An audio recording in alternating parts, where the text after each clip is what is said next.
గత నెల 26వ తేదీన ప్రారంభమైన ఈ మహా సంభ్రమమైన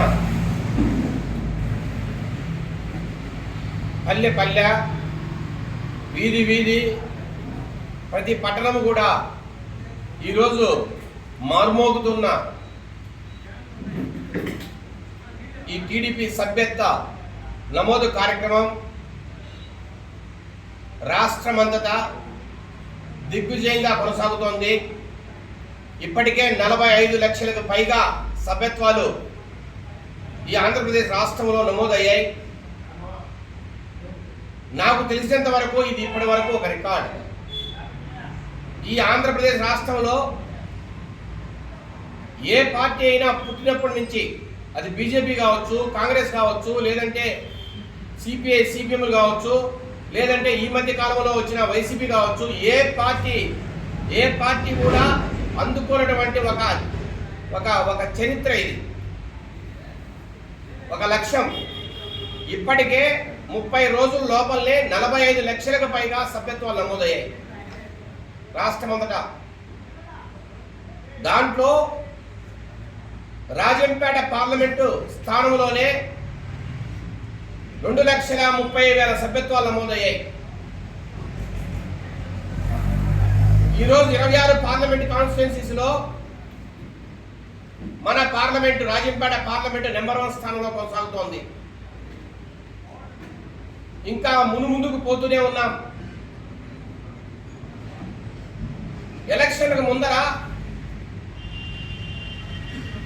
తెలుగుదేశం పార్టీ ఉత్తరాంధ్ర, కోస్తా జిల్లాల్లో ఈజీగా గెలుస్తుంది, రాయలసీమలో ఇబ్బంది పడుతుంది, మరి ముఖ్యంగా అన్నమయ్య జిల్లాలో తెలుగుదేశం పార్టీ గెలవడం అంత ఈజీ కాదు. ఎందుకంటే కొంతమంది రాక్షసులు ఈ ప్రాంతాన్ని పట్టి పీడిస్తున్నారు, తెలుగుదేశం పార్టీ నాయకులను పట్టి పీడిస్తున్నారు.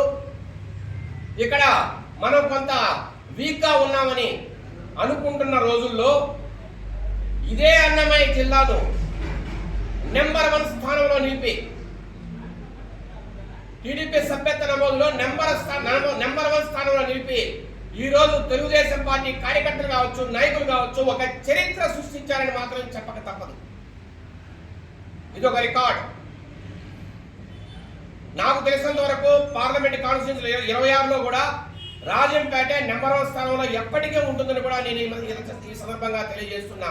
ఎందుకంటే ప్రతిరోజు నమోదవుతున్న సభ్యత్వాల్లో రాజంపేట కావచ్చు, కోడూరు కావచ్చు, రాయచోటి కావచ్చు, ఇక్కడే ఎక్కువ సభ్యత్వాలు నమోదవుతున్నాయి. రమారమి రాజంపేటలో 5,000కు పైగా సభ్యత్వాలు నమోదవుతుంటే కొన్ని కోస్తా జిల్లాలో కావచ్చు, ఉత్తరాంధ్ర కావచ్చు 2,000కు లోపలనే ఉన్నాయి. కాబట్టి రాజంపేట పార్లమెంటు స్థానం ఖచ్చితంగా నెంబర్ 1 స్థానంలో ఉండి తీరుతుంది.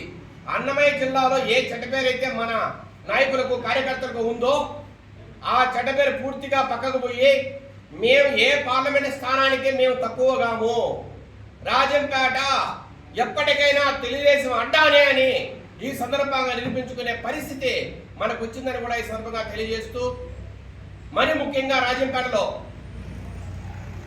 ఎవ్వరూ కని విని ఎరుగని రీతిలో నాకు తెలిసి మన మాన్యశ్రీ ముఖ్యమంత్రి నారా చంద్రబాబు నాయుడు గారు కూడా, మన యువనేత నారా లోకేష్ గారు కూడా ఏ రోజు ఊహించని రీతిలో రాజంపేటలో ఈరోజు 80,000కు పైగా సభ్యత్వాలు నమోదయ్యాయి.